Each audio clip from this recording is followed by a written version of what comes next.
വിപണിയിൽ ഇറാന്റെ power play തുടർന്ന് ഇന്ത്യ. ലോകത്തിലെ ഏറ്റവും വലിയ ഊർജ ഉപഭോക്താക്കളിലൊന്നായ ഇന്ത്യ തങ്ങളുടെ ഊർജ സുരക്ഷ ഉറപ്പാക്കുന്നതിൽ അതീവ ജാഗ്രതയും തന്ത്രപരമായ മികവുമാണ് പുലർത്തുന്നത്.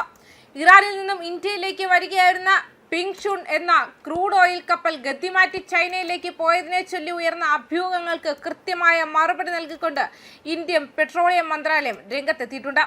പണമടയ്ക്കുന്നതിലോ നയതന്ത്രപരമായോ യാതൊരു തടസ്സവുമില്ലെന്ന് വ്യക്തമാക്കിയ സർക്കാർ ഇന്ത്യയുടെ വിപണി കരുത്തിനെ ലോകത്തിന് മുന്നിൽ ഒരിക്കൽ കൂടി വരച്ചുകാട്ടി.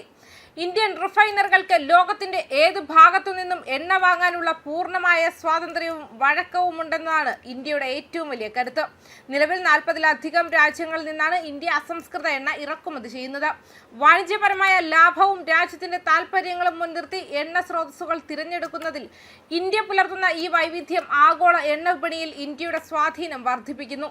എണ്ണക്കപ്പലുകൾ യാത്രാമധ്യേ ഗതിമാറുന്നത് വ്യാപാര ലോകത്ത് തികച്ചും സ്വാഭാവികമായ പ്രക്രിയയാണെന്ന് മന്ത്രാലയം വിശദീകരിച്ചു. ബില്ലുകൾ ഓഫ് ലേഡിംഗ് പ്രകാരം സൂചിപ്പിക്കുന്ന തുറമുഖങ്ങൾ പലപ്പോഴും താൽക്കാലികമായിരിക്കും. പ്രവർത്തനപരമായ ഒപ്റ്റിമൈസേഷനും മികച്ച വാണിജ്യ ലാഭവും കണക്കിലെടുത്ത് യാത്രക്കിടയിൽ ലക്ഷ്യസ്ഥാനങ്ങൾ മാറ്റാൻ കമ്പനികൾക്ക് അധികാരമുണ്ട്.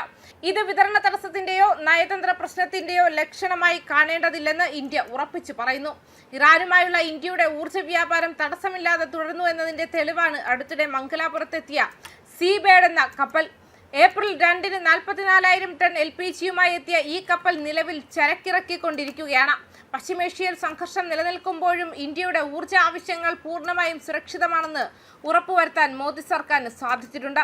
വരും മാസങ്ങളിൽ ഇന്ത്യയുടെ സംസ്കൃത എണ്ണ ആവശ്യകതകൾക്ക് യാതൊരുവിധ കുറവും സംഭവിക്കില്ലെന്നും സർക്കാർ ആവർത്തിച്ച് ഉറപ്പു നൽകുന്നു.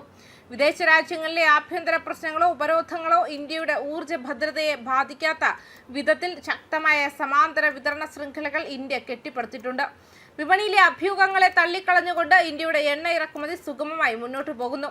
2019 അമേരിക്കൻ ഉപരോധം കടുപ്പിച്ചതിനെ തുടർന്ന് താൽക്കാലികമായി നിർത്തിവെച്ച ഇറാനിയൻ എണ്ണ ഇറക്കുമതി ഇന്ത്യ വീണ്ടും പുനരാരംഭിക്കാൻ പോകുന്നു എന്നത് ആഗോളതലത്തിൽ വലിയ ചർച്ചയായിരുന്നു. പിങ്ഷുൺ എന്ന ടാങ്കർ ഇന്ത്യയുടെ ലക്ഷ്യസ്ഥാനത്തേക്ക് വരികയായിരുന്നുവെന്ന വാർത്തകൾ ഇന്ത്യയുടെ നയതന്ത്ര വിജയമായാണ് വിലയിരുത്തപ്പെട്ടത്. ഉപരോധങ്ങൾക്കിടയിലും സ്വന്തം രാജ്യത്തിന്റെ ആവശ്യങ്ങൾക്കായി മികച്ച കരാറുകൾ കണ്ടെത്താൻ ഇന്ത്യക്ക് സാധിക്കുന്നു. ആഗോള എണ്ണവില സ്ഥിരതപ്പെടുത്തുന്നതിനായി അമേരിക്കൻ അനുവദിച്ച 30 ദിവസത്തെ ഇളവ് കാലയളവ് ഇന്ത്യ കൃത്യമായി ഉപയോഗിക്കപ്പെടുത്തുന്നുണ്ട്. ഏപ്രിൽ 19 വരെ നീളുന്ന ഈ വിൻഡോ വഴി കുറഞ്ഞ നിരക്കിൽ എണ്ണ ശേഖരിക്കാനുള്ള അവസരം ഇന്ത്യൻ റിഫൈനറുകൾ പാഴാക്കുന്നില്ല.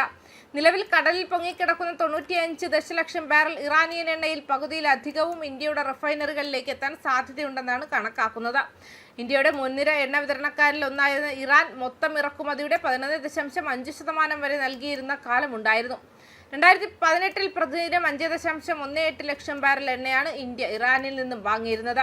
ഉപരോധങ്ങൾ കാരണം കുറഞ്ഞെങ്കിലും നിലവിലെ ഭൗമരാഷ്ട്രീയ സാഹചര്യങ്ങളിൽ ഇന്ത്യയുടെ താൽപര്യങ്ങൾ സംരക്ഷിച്ചുകൊണ്ട് വീണ്ടും എണ്ണ വിപണി സജീവമാക്കാൻ അബുദാബിയും ഇറാനും ഇന്ത്യയും നടത്തുന്ന നീക്കങ്ങൾ ശ്രദ്ധേയമാണ്. വാണിജ്യപരമായ ലാഭം മാത്രം നോക്കിയല്ല, മറിച്ച് ഊർജ്ജ സ്വയം പര്യാപ്തത ലക്ഷ്യമിട്ടാണ് ഇന്ത്യ ഓരോ ചുവടും വയ്ക്കുന്നത്. ചൈനയെ പോലെയുള്ള വലിയ വിപണികൾ എണ്ണയ്ക്കായി മത്സരിക്കുമ്പോഴും മികച്ച വിലപേശലിലൂടെയും നയതന്ത്രത്തിലൂടെയും ഇന്ത്യ സ്വന്തം ഓഹരി ഉറപ്പാക്കുന്നു. ചരക്ക് കപ്പലുകളുടെ ഗതിമാറ്റത്തെക്കാൾ ഉപരിയായി ലോകത്തെ ഏത് വിതരണക്കാരിൽ നിന്നും എണ്ണ വാങ്ങാനുള്ള ഇന്ത്യയുടെ സാമ്പത്തിക ശേഷിയാണ് ഇവിടെ തെളിയുന്നത്. ചുരുക്കത്തിൽ പശ്ചിമേഷ്യയിലെ യുദ്ധസമാനമായ സാഹചര്യങ്ങൾക്കിടയിലും ഇന്ത്യയുടെ ഊർജ്ജ വിപണി തികച്ചും സുരക്ഷിതമാണ്. ഉപരോധങ്ങളുടെ നൂലാമാലകളിൽ കുടുങ്ങാതെ സ്വന്തം ജനതയുടെ ആവശ്യങ്ങൾക്കായി എണ്ണ എത്തിക്കാൻ ഇന്ത്യക്ക് സാധിക്കുന്നു. ലോകശക്തികൾക്കിടയിൽ സ്വന്തം നിലപാടുകളിൽ ഉറച്ചു നിന്നുകൊണ്ട് ഇന്ത്യ നടത്തുന്ന ഈ നീക്കങ്ങൾ ആഗോള രാഷ്ട്രീയത്തിൽ ഇന്ത്യയുടെ തലപ്പൊക്കം വർദ്ധിപ്പിക്കുകയാണ്. ന്യൂസ് ഡെസ്ക് കർമ്മ ന്യൂസ്.